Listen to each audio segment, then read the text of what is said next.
उद्या होणाऱ्या जिल्हा परिषद आणि पंचायत समितीच्या निवडणुकांसाठी आता प्रशासन सज्ज झालेलं आहे.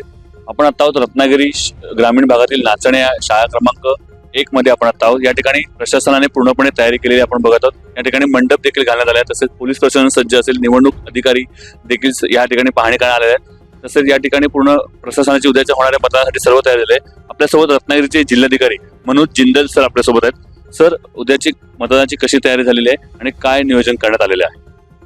आपल्या जिल्ह्यामध्ये उद्याच्या मतदानासाठी पूर्ण तयारी झालेली आहे.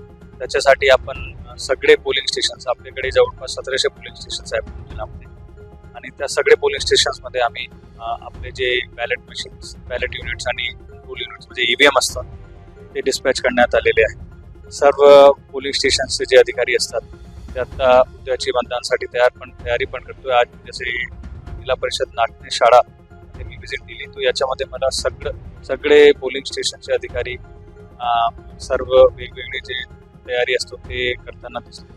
त्याचबरोबर आम्ही सगळे जिल्ह्यामध्ये सर्व पोलिंग स्टेशनमध्ये वेगवेगळी सुविधा, पिण्याचे पाणी असेल, आपला स्वच्छतागृह असतील, तिथे एक विशेष सहायता केंद्र पण करण्यात आलेलं आहे, जेणेकरून जे गर्भवती महिला असतात किंवा जे आपले वयस्कर लोक असतात त्यांच्यासाठी, त्यांनी मदत करण्यासाठी, दिव्यांगांना मदत करण्यासाठी ते पूर्ण तयारी.